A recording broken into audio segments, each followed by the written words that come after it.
मतलब अलग पांडे हैं, फिजिक्स वाला हाँ। उसके डायरेक्टर है, उनका एक स्टेटमेंट है कि हाई स्कूल की मार्कशीट और 11th की गर्लफ्रेंड काम नहीं आती हैं। तब प्रश्न है कि सरकारी नौकरी ही क्यों? सबसे आसान रास्ता, सबसे आसान विकल्प अगर माना जाता है तो वो सरकारी नौकरी मानी जाती है। जो क्लास 6 से पहले के बच्चे क्या मतलब मुझसे भारी मेरा बस्ता हालत कर दिया मेरी। हाँ, ये तो है। चल रही है वो निःशुल्क कराया जाएगा। और विकलांग बच्चा है उसके लिए भी हम लोग सिविल सर्विसेज से लेकर वनडे यहाँ तक कि एकेडमिक कक्षाएं भी लॉन्च कर रहे हैं, उसमें भी ये निःशुल्क होगा। ये कह सकते हैं कि उन्होंने अब तक 150 से भी ज्यादा बच्चों को सरकारी नौकरी दिलवाने में मदद। तो नशा में आप सिगरेट लेते हैं या और भी चाय वगैरह लेते हैं तो वो एक प्रकार का प्रश्न थोड़ा सा कंट्रोवर्शियल होगा, तो न जाने कितने आशिकों का दिल तोड़ते हैं आप। हाँ, मिडिल क्लास या लोअर मिडिल क्लास बच्चों एवं उनके परिवार वालों के लिए सबसे आसान तरीका होता है अपर क्लास या थोड़े अच्छे परिवार वालों के साथ बैठने का, उठने का, बात करने का और समाज में उनके साथ खड़े होने का सबसे आसान रास्ता, सबसे आसान विकल्प अगर माना जाता है तो वो सरकारी नौकरी मानी जाती है। और सरकारी नौकरी इतनी आसान नहीं होती है, उसके लिए करना पड़ता है बढ़िया तप और एक अच्छी गाइडेंस के बाद, बहुत सारे परिश्रम के बाद जब आप एग्ज़ाम हॉल में होते हैं तो आपको तैयार करना होता है प्रश्न और उत्तर के बीच में अपने दिमाग का सही समन्वय। उन्हीं की तैयारी आजकल बहुत से इंस्टीट्यूशन में कराई जाती है। नमस्कार दोस्तों, स्वागत करता हूं मैं संगीता पुत्र गोविंद अपने पॉडकास्ट में, जिसमें आज अगले एपिसोड में हमारे साथ हैं एग्ज़ाम फास्ट के डायरेक्टर संदीप जी। और संदीप जी के बारे में अगर कहा जाए तो हम ये कह सकते हैं कि उन्होंने अब तक 150 से भी ज़्यादा बच्चों को सरकारी नौकरी दिलवाने में मदद की है और करवाया है उनका सिलेक्शन। आज भी उनके पढ़ाए बच्चे ज्वाइन हैं और काम कर रहे हैं, कार्यरत हैं सरकारी विभागों में। तो नमस्कार करते हैं संदीप जी आपका अपने पॉडकास्ट में। अपने प्रश्न और उत्तर का सिलसिला शुरू करने से पहले हम चाहेंगे कि संदीप जी अपने बारे में 2-4 शब्द कहें। जी, मेरा नाम संदीप कुमार चौबे है। मैं एग्ज़ाम फास्ट कोचिंग सेंटर का डायरेक्टर हूँ और लगभग 13 सालों से काफ़ी लंबा अनुभव रहा है, जिसमें जीएस का मैं लगातार बच्चों को कोचिंग करा रहा हूँ, जो कि गवर्नमेंट जॉब के लिए एक महत्वपूर्ण जो है पॉइंट माना जाता है ये सब्जेक्ट, और सबसे ज़्यादा सिलेक्शन में एक भागीदारी देता है। अच्छा, तो सिलेक्शन के लिए अच्छा एक प्रश्न उत्तर का हम अपना सिलसिला प्रारंभ करते हैं जी। सबसे पहला और बड़ा प्राणघातक प्रश्न है कि सरकारी नौकरी ही क्यों? हाँ, दरअसल क्या होता है कि हमारे उत्तर भारत में सरकारी नौकरी का काफ़ी बड़ा क्रेज़ है, जिसको हम लोग कह सकते हैं कि जैसे साउथ इंडिया में जाएंगे तो लोग बिजनेस को ज़्यादा प्रिपेयर करते हैं, और वहीं हम लोग उत्तर भारत में आए जैसे यूपी बिहार को लेकर के, वहाँ पर तो काफ़ी बड़ा जैसे लगता है कि सरकारी नौकरी एक कोई देवता है जी। आजकल आप देखेंगे रील्स वगैरह वायरल भी हो रहे हैं कि आप यदि ब्लैक हैं और सरकारी नौकरी ये हैं तो फिर आप तो न जाने कितने आशिकों का दिल तोड़ते हैं आप। हाँ, तो ये तो होता है। ठीक है, तो जी। तो दूसरा प्रश्न अगर हम पूछें, हाँ, तो ये रहेगा कि जब आप एग्ज़ाम की तैयारी कर रहे होते हैं तो इसमें किस प्रकार की गाइडेंस की ज़रूरत होती है बच्चों को और गार्जियन को, और साथ ही साथ उनका अपना मानसिक समन्वय कैसा होना चाहिए ड्यूरिंग स्टडी? जो होता क्या है कि जैसे यदि हमको गवर्नमेंट जॉब में जाना है, तो गवर्नमेंट जॉब में जाना है तो सबसे पहले हमको ये ध्यान देना होगा कि हमारा जो बेस पॉइंट है, मतलब एकेडमिक जिसको हम लोग कहते हैं, जी जी जी, वहीं से हमें लग जाना चाहिए। एकेडमिक जब स्टार्ट होती है क्लास 6 से ही, लोग बताते हैं कि 6 से 12 तक की एनसीईआरटी पढ़नी चाहिए, तो शायद 6 से ही पेरेंट्स को भी ध्यान देना चाहिए। 6 से पहले यदि बच्चा है तो उसको अच्छे से एंजॉय करे, घूमे, और किसी भी तरह का उसके ऊपर मानसिक दबाव ना बनाया जाए। बल्कि 6 के बाद एक गाइडलाइंस बहुत ज़रूरी है पेरेंट्स का, तभी वो बेहतर अपने भविष्य का निर्माण कर सकता है। और बेहतर भविष्य के निर्माण के लिए हमें लग रहा है कि 6 से लेकर के उसके बाद वो यदि वो गाइडलाइन देता गया तो जी, जी। शायद एक गवर्नमेंट नौकरी उसको मिल सकती है। तो मतलब कक्षा 6 से पहले बहुत प्रेशर देने की ज़रूरत नहीं है, क्योंकि आजकल हम देख रहे हैं कि जो क्लास 6 से पहले के बच्चे क्या मतलब मुझसे भारी मेरा बस्ता हालत कर दिया मेरी हाँ, ये तो है। कविताओं में चल रहा है। हाँ। तो मतलब अगर इस तरीके से देखा जाए तो 6 के बाद अगर बच्चा उससे पहले थोड़ा पुअर भी है तो चलेगा। और इसमें जो गार्जियन होते हैं उनका क्या योगदान हो सकता है सरकारी नौकरी को लेकर के, किस तरीके का उनको गाइडलाइन देना चाहिए कुछ? हाँ, तो जो गार्जियन है जी, गार्जियन को अपने बच्चों को बस केवल ये ध्यान रखना है कि उसे पहले तो बुरी संगत नहीं होनी चाहिए। ऐसे बच्चों के साथ वो ना रहे कि जिससे हमें ये पता चले कि वो बच्चा जो है पढ़ाई ना करके घूम रहा है या अदर नशा कर रहा है। आजकल तो बहुत सारे ट्रेंडिंग हो चुके हैं जी। मतलब उसकी वजह से क्या हो रहा है कि एक समाज का एक तबका जी जो कि गलत रास्ते पर चला जाता है। तो हमें क्या ध्यान है कि जैसे बच्चे को पढ़ते समय इन सब चीज़ों का ध्यान देना है कि वो एक ऐसे माहौल में पले और बढ़े जिससे कि वो सरकारी नौकरी का लक्ष्य ले। इसीलिए आप देखे होंगे कि जो अधिकारी के बच्चे होते हैं या अच्छे पोस्टेड जो व्यक्ति है उनके बच्चे भी पोस्टेड हो जाते हैं। क्यों? क्योंकि उन्हें अच्छा माहौल मिलता है, वो प्रारंभ से ही मिल जाता है। हाँ, प्रारंभ से मिल जाता है। तो इसलिए थोड़ा सा पेरेंट्स को भी इस तरह का माहौल बनाकर चलना चाहिए और अपने बच्चे को थोड़ा देखना वो करना चाहिए। नहीं, जैसे एक अमूमन आजकल के जो यूथ है, जो नई जनरेशन के बच्चे हैं जो एग्जाम की तैयारी कर रहे हैं, उनके बीच में ऐसा है कि कुछ एक पदार्थों का सेवन कर लीजिए आप थोड़ा सा, उसके बाद पढ़ाई करेंगे तो बड़ा मन लगता है पढ़ने में, ऐसा कुछ है क्या? देखिए होता क्या है कि अभी लगातार आप देखेंगे इंजीनियरिंग से लेकर के मेडिकल तक के पढ़ाई में एक नशा लोग कहते हैं कि होना ज़रूरी है। दरअसल होता क्या है, वो नशा में आप सिगरेट लेते हैं या और भी चाय वगैरह लेते हैं तो वो एक प्रकार का सिगरेट क्या है, एक निकोटीन होता है, गुटखा लेते हैं, ये सब मस्तिष्क को क्या करता है, प्रभावित करता है, जिससे हमें रिलैक्स मिलता है। नो डाउट पढ़ने की जो कैपेसिटी है वो बढ़ती है, लेकिन कहीं ना कहीं आपके शरीर को अस्वस्थ करता है। और हमारी जो है, यदि हमारा विचार जो है हमारे हिसाब से तो ये सब सही नहीं है। आपको खुद योग के माध्यम से इस पर आप कमांड कर सकते हैं। इसका मतलब है कि बिना कुछ नशा को आप नशा को त्याग करके भी योग के माध्यम से रोज प्राणायाम करिए, सुबह में जो है ध्यान लगाइए, इसके माध्यम में मेडिटेशन वगैरह करके आप चाहें तो आप अपने दिमाग को संतुलित कर सकते हैं और किसी बिना नशा को भी आप तैयारी कर सकते हैं। मतलब नशा बहुत ज़रूरी नहीं है। आप चाहें तो योग कर लीजिए, अगर आपका मन भटक रहा है तो आप योग कर सकते हैं, बैठ सकते हैं, एक जगह ध्यान केंद्रित कर सकते हैं और अपनी तैयारी कर सकते हैं।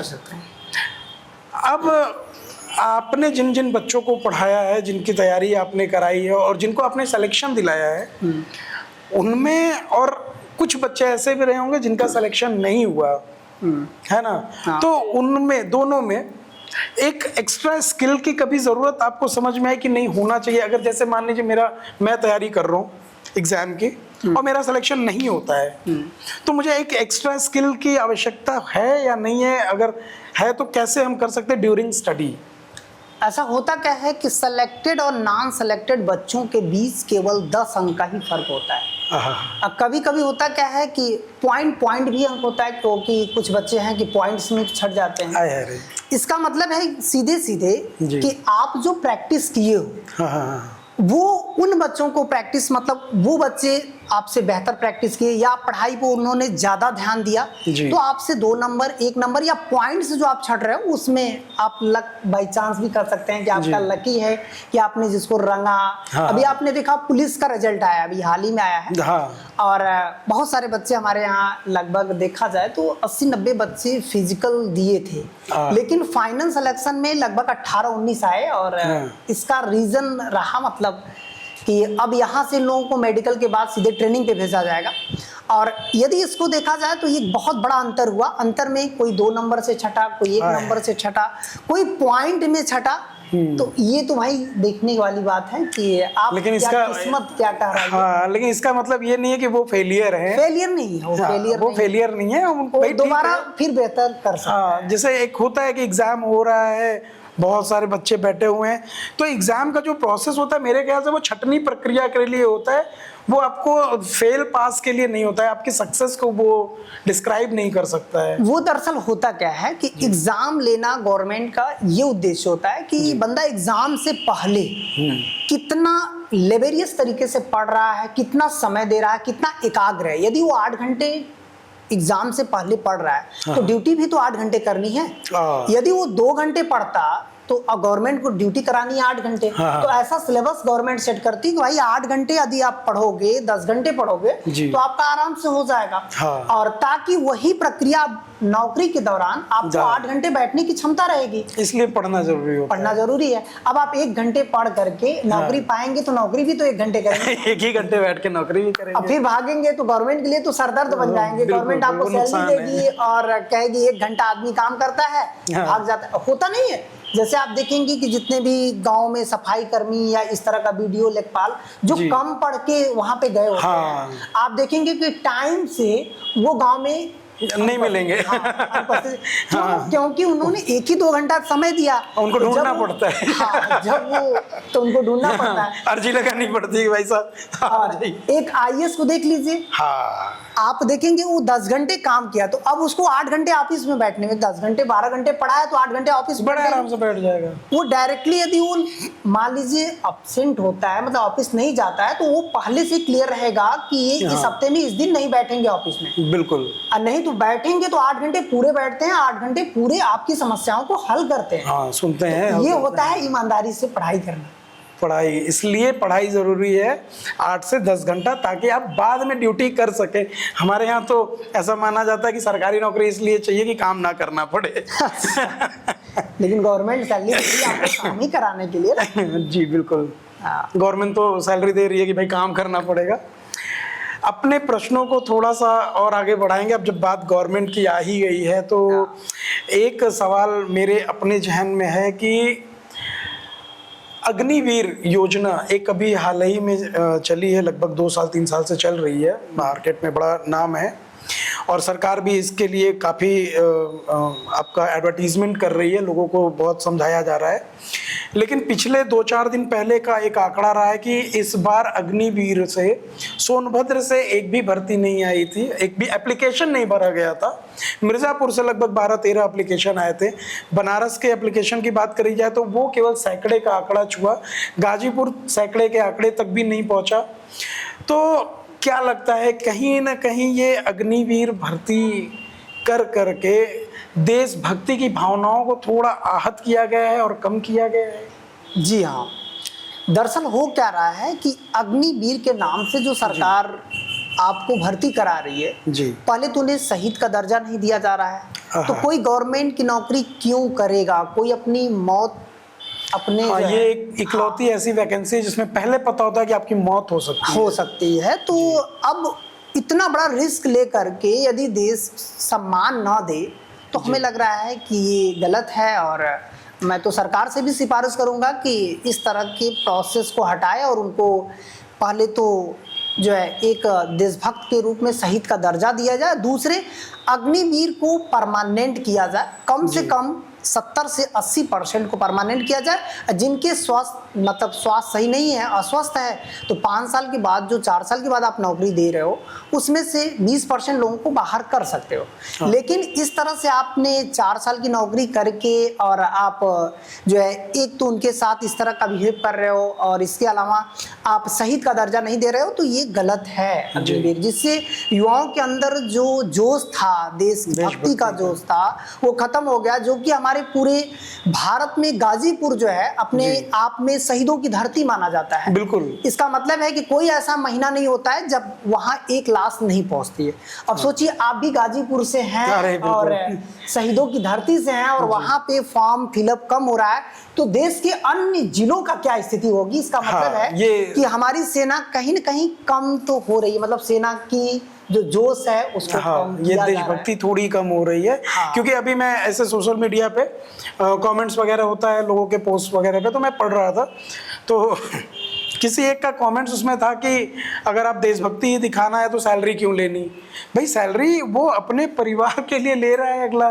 देखिए भरण पोषण तो जरूरी है जी, ना, बिल्कुल। क्योंकि आपके लिए कोई देश की सीमा पर खड़ा है जी। और वो देश की सीमा पर खड़ा होकर और दूसरी तरफ वो सोचे कि मेरे माँ बाप या मेरी पत्नी, मेरे बच्चे जो है भूखे मर रहे हैं, जी। तो क्या देशभक्ति वो कर पाएगा। जी। क्योंकि जो व्यक्ति का दिमाग होता है जी। वो यदि एक तरफ फोकस दे तो शायद बेहतर करेगा। हाँ। और मालूम हुआ कि घर का टेंशन और यहाँ का टेंशन तो बहुत बड़ी बात नहीं हो हो सकती है। पाएगा वो नहीं पाएगा। अगर हम इसको थोड़ा सा और आगे बढ़ते हैं अपने प्रश्नोत्तरी में, तो एक सवाल छूट गया था जो हमसे अभी हम आपसे पूछे थे, शायद दिमाग से स्लिप हो गया था।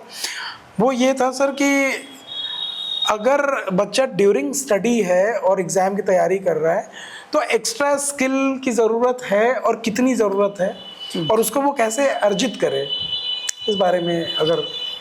देखिए गवर्नमेंट की नौकरी की तैयारी करना बेहतर है, लेकिन उसके अलावा उनके पास हर बच्चों को मैं सलाह दूंगा कि एक एक्स्ट्रा स्किल होना बहुत ज़रूरी है, चाहे वो कंप्यूटर साइंस की दुनिया हो, चाहे किसी भी सेक्टर में जी। आपको एक्स्ट्रा स्किल, क्योंकि गवर्नमेंट जॉब की जो संख्या है वो यदि इतनी परसेंटेज उसका कम है, सरकार के पास नौकरियां उतनी मात्रा में नहीं है। जी। आप देखेंगे सिविल सर्विसेज का जो लगभग 1.5% ही बच्चे, लगभग 1.5 से 2 बच्चे 100 में 2 ही बच्चों का सिलेक्शन। अब तो फॉर्म की संख्या इतना ज़्यादा बढ़ गई है कि वो पॉइंट में आ गया है। और वही चीज़ें यदि हम लोग जाएं अदर भर्तियों में तो वो 4-5 है, 100 में 5 ही को गवर्नमेंट जॉब मिलेगा, और लोगों को क्या होगा।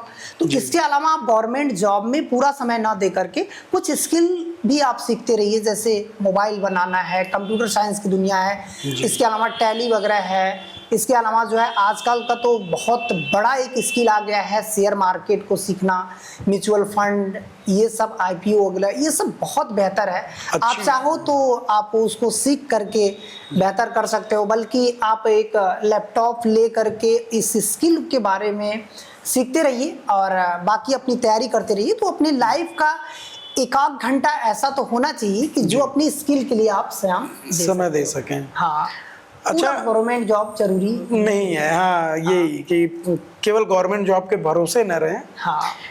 अच्छा, ये आप बच्चों को एक चीज़ ये बता सकते हैं कि कितने टाइम के बाद, मतलब अगर कई सालों से तैयारी कर रहा है बच्चा, तो कितने टाइम के बाद उसको गिव अप कर देना चाहिए। गिव अप खराब चीज़ नहीं होती है, मतलब कुछ एक टाइम होता है, एक सर्टेन टाइम के बाद उसको कितने टाइम के बाद गिव अप कर देना चाहिए कि यार अब ठीक है, अब कुछ और करते हैं, हो चुका है। दरअसल होता क्या है ना कि गवर्नमेंट की जो तैयारी होती है वो आप जितना ज़्यादा समय देते हैं तो उतना ज़्यादा एक्सपीरियंस आपका बढ़ता जाता है। ठीक है। तो वो आपको लगता है कि इस बार हो जाएगा, तो गिव अप करना बहुत ही प्रॉब्लम आती है जी। क्योंकि आप जब ज़्यादा तैयारी कर लिए होते हैं तो आपको लगता है कि जब मैं 1 नंबर या 2 नंबर से छट रहा हूँ, अब यहाँ से मैं रिटर्न हो रहा हूँ तो भी सही नहीं है, बल्कि मैं स्टार्टिंग में ही रिटर्न हो जाता जब मैं 50 नंबर से बाहर होता था। तो यहाँ पर एक बहुत बड़ा मुश्किल सवाल आपका है कि यहाँ से, और मालूम होगा कि लोग सलाह देंगे कि 1 नंबर से आप PCS में छट रहे हो तो क्यों नहीं इस बार मेहनत करें। ऐसे मेहनत करते करते 40 साल हो जाता है और गवर्नमेंट खुद ही गिव अप कर देती है कि आप एलिजिबल ही नहीं है, अब आप जा सकते हो और अपने लाइफ का। तो इसकी वजह से तो यहाँ पर हम ये नहीं कर सकते कि आपका एक समय निश्चित है, आप 28 साल में ही बाहर हो जाइए वनडे एग्जाम, ऐसा नहीं है। आपके पास अंतिम समय तक भी यदि है टाइम तो लड़ना चाहिए, और हमारे हिसाब से स्टार्टिंग में ही इतना बेहतर आप कर दीजिए कि आपको इतना लंबा गिव अप करने की बात ही ना हो, आप सिलेक्टेड हो और गवर्नमेंट नौकरी करें।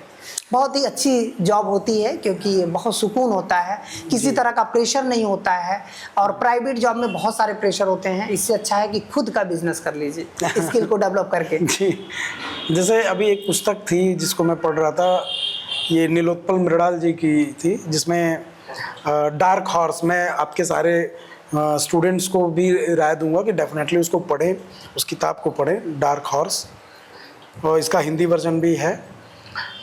इसमें मतलब यूपीएससी और IPS और इसकी सिविल सर्विसेज की तैयारी कर रहे लोगों की लाइफ के ऊपर ही लिखी हुई किताब है, और नीलोत्पल मृणाल जी ने खुद लिखी है, और वो तब लिखी जब वो खुद तैयारी कर रहे थे।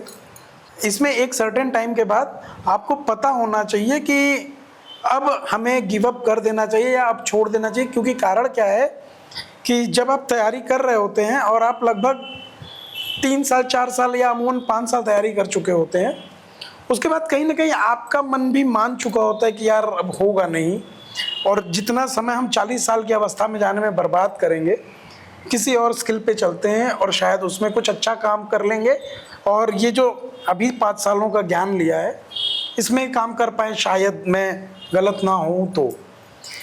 दरअसल क्या है ना कि आप नहीं छोड़ पाते हो। अच्छा, हम छोड़ नहीं। हाँ, आप खुद नहीं छोड़ पाते हो, आपको लगता है क्योंकि आप जो तैयारी करते करते जितना उस रास्ते पे आगे बढ़ चुके होते हो जी, तो वहां से रिटर्निंग या तो जॉब करके या तो एज ओवर करके, दो ही ऑप्शन आते हैं, उसमें और कोई ऑप्शन ही नहीं आता। आप प्रयागराज चले जाइए, दिल्ली चले जाइए, हाँ, एक जो है काफी दाढ़ी बाल सब सफेद और सफेद हो रहे होते हैं, फिर भी लोग नहीं रिटर्न होते मुखर्जी हैं। नगर की हालत में बता रहा हूँ मैं, तो चाहता रहता हूँ। ये पूरे इंडिया में इस तरह की प्रोसेस चला है कि जो लोग गवर्नमेंट की जॉब की नौकरी की तैयारी करते हैं उन्हें लगता है कि इस बार हमारा हो जाएगा, बस यही लास्ट है, बस यही लास्ट है। हाँ, यही करते करते लाइफ का जो है एक बहुत बड़ा पार्ट बीत जाता है। लेकिन हमारे हिसाब से आपको जब भी इस फील्ड में आना है, एक टारगेट रखिए, एक टारगेट रखिए कि हमको सिविल में जाना है तो बस केवल 3 साल, हाँ 3 साल हम बेहतर करें, यदि नहीं हो पाता है तो आप गिव अप कर लीजिए, गिव अप कर लें। और वनडे की तैयारी के लिए केवल 1 साल, एक साल अपनी पूरी एनर्जी डाल दीजिए, और शायद अपना एक शेड्यूल बनाइए कि आप कितना पढ़ रहे हैं, आप अपना एक टाइम बनाइए, आपके रिवीजन का एक टाइम बनाइए, तो आप बहुत जल्द समय में आप सक्सेस हो सकते हो, नो डाउट। तो मतलब तैयारी करना है और टाइम लेकर के करना है, तो हो सकता है कि आप कर जाएं। हाँ, प्रश्न थोड़ा सा कंट्रोवर्शियल होगा, और अभी आप हिस्ट्री के टीचर भी रहे हैं, तो प्रश्न ये है कि अभी हाल ही में नागपुर में एक बड़ी ही दुखद घटना सामने आई, जिसमें ऐसा माना जा रहा है कि किसी एक कैरेक्टर में नाम भी ले लेता हूँ, औरंगजेब का मकबरा है, और शायद इसको इतिहास में आताताई के नाम से जाना गया है। इस मकबरे को हटाने के कुछ पक्ष ऐसे हैं जो मकबरे को हटाने के साइड में है, और कुछ पक्ष ऐसे हैं जो इसको बचाने के साइड में है। तो इस बारे में एग्जाम फास्ट के डायरेक्टर सर संदीप जी, हम चाहते हैं कि आप अपनी राय क्या रखना चाहेंगे। देखिए, हो क्या रहा है कि औरंगजेब 1707 में उसकी मृत्यु होती है, और उसे जो है औरंगाबाद के पास महाराष्ट्र में दफना दिया जाता है। तो ठीक है, दफना दिया गया, और औरंगजेब हिंदू विरोधी माना जाता है, क्योंकि दरअसल बहुत ज़्यादा अत्याचार भी किया, इतिहास में ये वर्णित हम लोग पढ़ते हैं, ये वर्णित भी है। और औरंगजेब ने सिख गुरुओं की भी हत्या करवाई थी। तो एक तरफ जो सिख धर्म के समुदाय के लोग हैं वो भी औरंगजेब से नाराज हैं कि भाई हमारे गुरु लोगों की हत्या करवाई। वो स्टार्टिंग से ही उधर से दिल्ली साइड। तो उसका एक बहुत बड़ा जो है रीज़न रहा है कि इस समय जो सरकार है थोड़ी सी सनातन को लेकर के काफ़ी एक्टिव है जी। तो ऐसे में क्या है कि एक तरफ जो अदर धर्म है, जैसे मुस्लिम धर्म है, तो वो तो सपोर्ट करेगा ही, लेकिन औरंगजेब का जो आतंक था उसको लेकर जो एक संगठन, हिंदू संगठन आता है, तो वो जरूर इसका विरोध करता है, और उनको ये लगता है, लेकिन हमारे संविधान के अनुसार, हमारा संविधान देखिए धर्मनिरपेक्ष है, और धर्मनिरपेक्ष संविधान में किसी भी धर्म को लेकर के सरकार इस तरह का कोई प्रावधान नहीं बनाई है, और किसी तरह का धर्म को विशेष मान्यता भी नहीं देती है। तो ऐसे में क्या है कि सरकार को वो संरक्षण में है, और कुछ अराजक तत्व जो है उनको नुकसान पहुंचाना चाहते हैं। हालांकि सरकार उसको संरक्षण दे रही है, और बेहतर भी है। यदि धर्मनिरपेक्ष संविधान है, लोकतांत्रिक देश है, तो वहाँ पर सरकार का ये एक कार्य बनता है कि ऐसे में किसी भी विशेष धर्म को हम नुकसान ना पहुँचाएं। अच्छा, ये मुद्दा है। और रह गई बात कि ठीक है, एक धर्म दूसरी तरफ जो है उकसावा कर रहा है कि नहीं, हम इसको उखड़वा देंगे, हटवा देंगे, क्योंकि वो हमारे समुदाय के लोगों को काफ़ी नुकसान पहुंचाया। तो वो इतिहास की बात थी, उस समय राज व्यवस्था चल रही थी जी। आज राज व्यवस्था नहीं है, आज तो लोकतंत्र है। जो कि आप ही चुने हो जिस सरकार को, वो सरकार आपकी सुरक्षा के जिम्मेदार है। उस समय राजा होते थे, वंशानुगत होते थे। हाँ। तो वंशानुगत राजा कितना भी अत्याचार करते थे, उससे राजा को आप चेंज नहीं कर सकते थे। तो जब राजा को आप चेंज नहीं कर सकते थे तो उस समय तो अत्याचार सहना एक हमारी भी तो समस्या होगी, मजबूरी रही होगी। तो ऐसे में हमारे सरकार का जो दायित्व बनता है, उनके मकबरा को सुरक्षित कर रहे हैं, तो उसके लिए हम लोगों को कोई प्रॉब्लम नहीं होनी चाहिए। हाँ, ये आपके मतलब माध्यम से, आपके पॉडकास्ट के माध्यम से आपके जितने भी श्रोता लोग हैं उनको ये कहना चाहेंगे कि एक बार कॉन्स्टिट्यूशन पढ़ें और दूसरी बार जाकर के हिस्ट्री भी पढ़ लें, उसके बाद जो उनका अपना विवेक और उनका अपना ज्ञान है। अगला प्रश्न शायद हमारा ये पॉडकास्ट थोड़े अपने अंतिम पड़ाव की तरफ आगे अग्रसर हो रहा है। आपने एग्ज़ाम फास्ट के माध्यम से गरीब बच्चों के लिए, अनाथ बच्चों के लिए और विकलांग बच्चों के लिए गवर्नमेंट जॉब की तैयारी के लिए कुछ आपने कुछ एक सहूलियत तैयार करी है जिससे कि गरीब हैं या अनाथ बच्चे हैं तो वो पढ़ सकें निःशुल्क। हाँ, निःशुल्क पढ़ सकें। तो उसके बारे में जरा ब्रीफ में आप बढ़िया बता पाएंगे?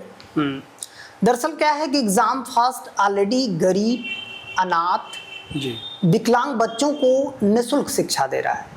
और उसका रीजन रहा कि थोड़ा सा हम भी उससे ज़्यादा प्रेरणा हुए कि एक बार हुआ क्या कि मैं क्लास ले रहा था और एक बच्चा आया, तो उसने क्या किया कि मैं क्लास लेते समय जब क्लास से बाहर हुआ तो फीस देने आया, तो बोला कि सर फीस में डिले हो गया। तो हमने कहा क्यों डिले हो गया?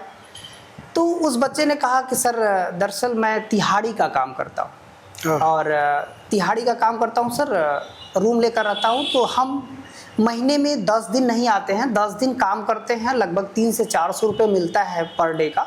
तो 2000 रूम का दे देते हैं और 1500 आपकी फ़ीस है उसको दे देते हैं और कुछ खाने पीने के लिए रख लेते हैं सर। और इस वजह से तो हमें बहुत ही कष्ट हुआ कि देखिए इस तरह का बच्चे जो है, यदि मैं आज इसको डांट देता या इस तरह से कर देता, मुझे इसके बारे में तो पता नहीं था इस बच्चे के बारे में, हिस्ट्री सबकी। तो हाँ, ऐसे सोच करके तो मुझे लगा कि इस तरह के जो बच्चे हैं उन्हें निःशुल्क शिक्षा दिया जाए ताकि वो अपनी पढ़ाई पर पूरा फोकस दे सके, क्योंकि ऐसे बच्चे तभी सेलेक्ट हो पाएंगे जब वो पढ़ाई पर ज़्यादा ध्यान देंगे। तो मैंने इस तरह से जो आर्थिक रूप से कमज़ोर बच्चे हैं उनको निःशुल्क शिक्षा देने का एक प्रोसेस शुरू किया और शायद पूरे वाराणसी में एग्जाम फास्ट ही ऐसा एक संस्थान है जो कि अनाथ बच्चों को, आप लोगों से भी रिलेटेड जो भी आप इस पॉडकास्ट के माध्यम से आप लोग सुन रहे हैं, यदि आपको लगे कि ये जेन्युइन बच्चा है, गरीब है आर्थिक रूप से, आप पांडेपुर एग्जाम फास्ट, पांडेपुर वाराणसी में है, आप वहाँ भेज सकते हैं। वहाँ पे आपको वनडे से लेकर IAS तक की परीक्षाएं के लिए जो भी तैयारियां चल रही हैं वो निःशुल्क कराया जाएगा। और विकलांग बच्चा है उसके लिए भी हम लोग सिविल सर्विसेज से लेकर वनडे, यहाँ तक कि एकेडमिक कक्षाएं भी लॉन्च कर रहे हैं, उसमें भी ये निःशुल्क होगा जो इस तरह के बच्चे हैं, ताकि भारत में हर बच्चे को पढ़ने का अधिकार है। और हमें नहीं लगता है कि पैसा पढ़ाई में कभी बाधा बन नहीं सकता, नहीं बन सकता, तो ऐसा नहीं होना चाहिए। और बहुत लोग लेकिन पैसे को बहुत ज़्यादा मान्यता रखते हैं, हमें तो पैसा को मान्यता नहीं रखना है, क्योंकि जीवन दरअसल क्या है कि 70-80 साल है, बेहतर करके चला जाए तो ही अच्छा है। और पॉडकास्ट के माध्यम से मैं उन बच्चों को भी सूचित कर दे रहा हूँ जो इस तरह के बच्चे हैं वो जुड़ सकते हैं एग्जाम फास्ट में, आप आ सकते हैं और पढ़ सकते हैं। हम बस इतना, एक आखिरी क्वेश्चन है जो हमारा, कि वो बच्चे जो ड्यूरिंग स्टडी काफ़ी निगेटिव और नैरो माइंडेड होते चले जाते हैं और जो ये उनको ये लग रहा होता है कि अभी क्या करें या क्या ना करें, पढ़ाई और उसके साथ उनका भटकाव पढ़ाई को लेकर के बहुत सारा रहता है, तो उस दौरान उनको एक जगह पे केंद्रित होने के लिए, अपने पढ़ाई पे फोकस करने के लिए, और जो भी भटकाव है, बहुत सारे तरीके के भटकाव होते हैं जिसमें प्रेम एक बहुत बड़ा वो भी माना गया है, इस बारे में आप क्या कहना चाहेंगे कि बच्चे पढ़ाई के टाइम पे क्या करें, कैसे करें कि ये भटकाव से बच पाएँ? देखिए दरअसल होता क्या है ना कि पढ़ाई के समय जो हमारी एज होती है जी। वाकई में एक भटकाव की एज होती है, नो डाउट। बड़ा एनर्जेटिक होता है। बहुत बहुत ज़्यादा। तो कई तरह की चीज़ें आपके दिमाग में आती हैं, जी। निगेटिव भी आती हैं और पॉजिटिव भी आती हैं, क्योंकि ये एज ही ऐसा होता है। तो उस एज में क्या करना है, जैसे हमको अपने गोल पर तो फोकस करना ही है जी। और रह गई बात कि ये तभी आती है जब आप सक्सेस की तरफ जाते हैं, उससे पहले ये बातें नहीं आएंगी। जब आपके पास कोई शून्य रहता है ना, तो वो ऐसा सोचता भी है। और रह गई बात कि लड़की लाइफ में आना कोई निगेटिव चीज़ नहीं है, ये बड़े लेकिन आप उसे बेहतर तरीके से, मतलब एक फ्रेंड के तहत, जैसे आजकल होता है ना कि इनकी गर्लफ्रेंड है तो ये, ऐसा कुछ नहीं होता है जी। और रियल क्या होता है कि आप बेहतर तरीके से दोनों लोग आपस में बात करके इसको एक मोटिवेशन में ले सकते हैं। हाँ, आप ऐसा समय निकालिए कि इसको मोटिवेशन में ले करके डिस्कशन करके, हमें लग रहा है कि मेल फीमेल यदि डिस्कशन करें तो कहीं ना कहीं और ज़्यादा जो है आपको उसका लाभ मिलेगा। एक बहुत बड़े अध्यापक रहे हैं, उनका कोट था एक कि अगर तुम पढ़ाई में उस तरीके से मशगूल हो जाओ कि जितना मशरूफ तुम अपने प्रेयसी के साथ होते हो और समय का पता नहीं चलता है, तो समझ लो कि तरक्की के बहुत नज़दीक हो तुम। ऐसा उनका कहना रहा है। तो सही कहना है, कोई नहीं। तो इस तरह से डिस्कशन होना चाहिए। दरअसल आप देखेंगे मेडिकल हो या इंजीनियरिंग के क्षेत्र या यूपीएससी का जो क्षेत्र है, जो तैयारी करने वाले छात्र होते हैं, उनकी जो एक ग्रुप होता है तो उसमें 1-2 लड़कियां होती हैं, 4-5 लड़के होते हैं, आपस में डिस्कशन करते रहते हैं। वो कोई गलत नहीं है, बेटर देन है। और जो आजकल नए बच्चे हैं, ये जो फ्रेंड वाला है ना, वो 11-12 में, 11-12 में जब आप कंपटीशन में आते हैं तो ये फ्रेंड वाला नहीं चलता है कि ये गर्लफ्रेंड है उसको मत देखना, मैं मार्केट कर लूंगा। तो ऐसा ये कुछ नहीं होता है, ठीक है। और ये 11-12 के बच्चे जिनके पास मैच्योरिटी नहीं होती है, वो सब ये सब करते हैं। ये अलग पांडे का, मतलब अलग पांडे हैं, फिजिक्स वाला, उसके डायरेक्टर है। उनका एक स्टेटमेंट है कि हाई स्कूल की मार्कशीट और 11th की गर्लफ्रेंड काम नहीं आती हैं। नहीं, तो उन्होंने सही कहा, क्योंकि वो दरअसल 11-12 के से ही जाने जाते हैं और शायद उनको बहुत अच्छा अनुभव है इस सेक्टर का। जी। तो प्रश्नोत्तरी का सिलसिला बड़ा बढ़िया रहा हमारा और संदीप सर जी का। और संदीप जी से जो आज बातें हुई वो भी गवर्नमेंट जॉब क्यों ज़रूरी है और किस तरीके से की तैयारी करनी चाहिए, गार्जियन का क्या रोल होना चाहिए, और कक्षा 6 के बाद से भी अगर बच्चा चाहे तो वो तैयारी कर सकता है। और गार्जियन 6 से पहले बहुत प्रेशर ना दे। अगर बच्चा थोड़ा पढ़ने में भी 19-20 है तो वो चलेगा। और इसके बाद हम लोगों ने चर्चा की अग्निवीर के बारे में और बात की आपके औरंगजेब के मकबरे को हटाने के बारे में क्या राय थी इनकी। ये पूरा डिस्क्रिप्शन, ये पूरा पॉडकास्ट हमारा इसी पे बेस्ड था और बात करने में बहुत अच्छा लगा।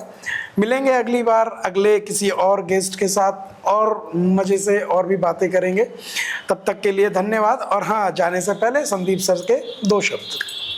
दरअसल बहुत अच्छा लगा गोविंद जी, आपने मुझे पॉडकास्ट के लिए बुलाया जी। और आपके क्वेश्चन भी बहुत अच्छे रहे, जो कि हमारा जो समाज है उसको बदलाव कर सकते हैं। और मैं हमेशा ये चाहूँगा कि इस तरह के लोगों को या ऐसे शिक्षित वर्ग के लोगों को आप अपने पॉडकास्ट में बुलाते रहिएगा। बुलाएंगे सर। और शायद ये समाज को एक संदेश देने का काम हो रहा है, मतलब आप एक सामाजिक बहुत बेहतर काम कर रहे हैं समाज स्तर पर, और ये बदलाव होना बहुत जरूरी है। ठीक है, धन्यवाद।